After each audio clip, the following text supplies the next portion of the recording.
Professor Yunus যখন কথা বলছিলেন, আমার বারবার করে মনে হচ্ছিল যে আমি এই দেশের স্বাধীনতার ঘোষক শহীদ প্রেসিডেন্ট জিয়া রহমানের আজীবন লড়াই সংগ্রামের মধ্য দিয়ে বড় হয়েছে এবং এখন লড়াই করে চলেছি। আমরা বিশ্বাস করি বাংলাদেশের মানুষ সংগ্রাম লড়াই এটাতে মজ্জাগত। যে কোনো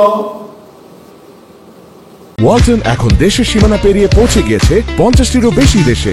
ওয়ালটন, ঘরে ঘরে বিশ্বজুড়ে। বিপদে যে কোনো দুঃসময়ে সবাই এক হয়ে লড়াই করতে জানে, তার প্রমাণ জুলাই দিয়েছে। গত পরশু ইউএস বাংলাদেশ একটা বিজনেস ফোরামের সভা হচ্ছিল। সেখানে আমাদের সম্মানিত, সকলের সম্মানিত, বিশ্বের সম্মানিত প্রফেসর ইউনূস যখন কথা বলছিলেন, আমার বারবার করে মনে হচ্ছিল যে আমি এই দেশের স্বাধীনতার ঘোষক শহীদ প্রেসিডেন্ট জিয়া রহমানের স্বপ্ন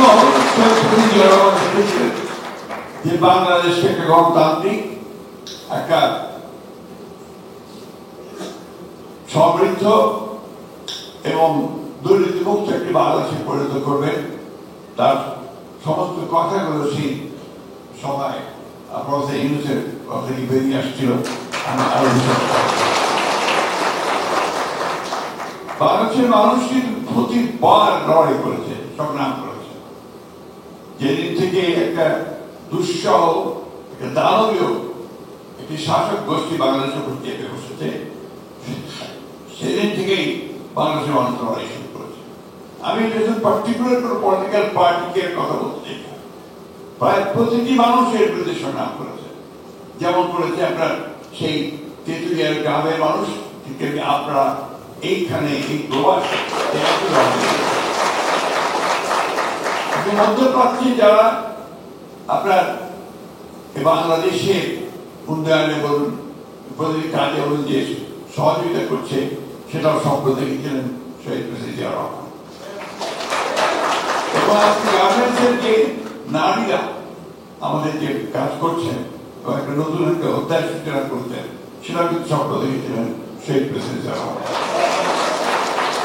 একটা একজনের শাসন ব্যবস্থা থেকে বহুদলীয় গণতন্ত্র এবং একই সাথে মুক্ত সমাজ, একটা আপনার মুক্ত সংবাদ প্রবাহ, freedom of speech, freedom of press, এগুলো স্বপ্ন দেখেছিল শহীদ প্রেসিডেন্ট জিয়া রহমান।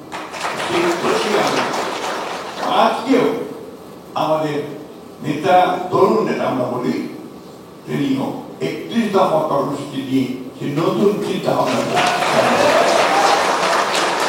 আমি একটা কথা স্পষ্ট করে দৃঢ়তার সঙ্গে বলতে চাই যে আমরা যারা বয়োজ্যেষ্ঠ আছি, আমরা অনেকগুলো লড়াই লড়েছি, আমরা স্বাধীনতার যুদ্ধ করেছি, পরবর্তীকালে গণতন্ত্রের জন্য সংগ্রাম করেছি, লড়াই করেছি।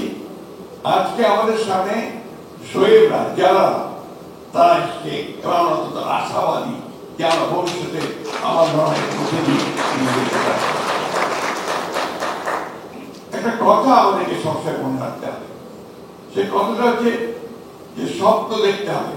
প্রফেসর ইউনূস যে স্বপ্ন দেখেছেন, যে দেখছেন, এই স্বপ্নগুলোকে আমাদের সামনে এগিয়ে নিয়ে যেতে হবে। তারা যে স্বপ্ন দেখেছেন সেটা নিয়ে আমরা সামনে এগিয়ে যেতে পারবো বলে আমি বিশ্বাস করি। আমাদের যেটা দরকার, সবচেয়ে বেশি যেটা দরকার, যেটা পলিটিক্যাল কমিটমেন্ট, আমাদের মধ্যে সেই আস্থা দৃঢ়তা থাকতে হবে। বিগত রেজিম আমাদের আস্থা নষ্ট করে দিয়েছিল, বিগত রেজিম আমাদের ধ্বংসস্তূপে পরিণত করেছিল। আজকে যে structural change, political structure change জন্য যে কমিশন করা হয়েছে, সংস্কার কমিশন করা হয়েছে, আমরা কমিটেড যে আমরা এই সংস্কার কমিশনগুলোকে আমরা আমাদের অবদান রাখার চেষ্টা করছি রাজনৈতিক দল হিসেবে, এবং যতটা সম্ভব আমরা কাজ করছি। এবং এই কথা আমরা খুব স্পষ্ট করে সবার সঙ্গেই বলতে চাই, যেখানে বাংলাদেশের সবচেয়ে বেশি উপকার হবে, যেখানে বাংলাদেশের মানুষের উপকৃত হবে, সেই কাজগুলো নিঃসন্দেহে আমরা সর্বাত্মকভাবে করবো বলে আমরা কথা দিতে পারি। আমি বক্তব্য রাজনীতিতে খুব খারাপ ভাষাতে কথা বলতে পারি না, যদি কথা বেশি বলে তো আমি সেই কথা বেশি বলতে চাই না।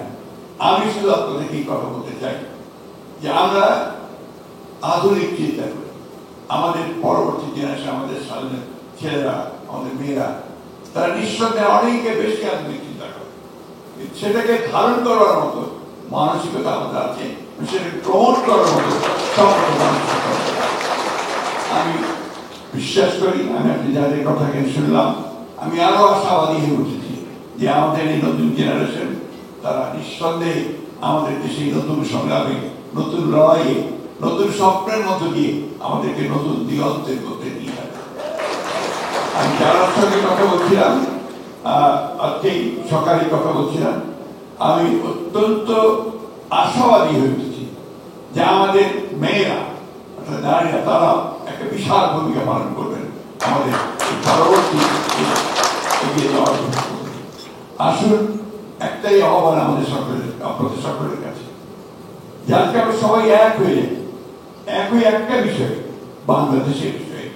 সবার আগে বাংলাদেশ, সবার আগে বাংলাদেশ, এটাই হোক আমাদের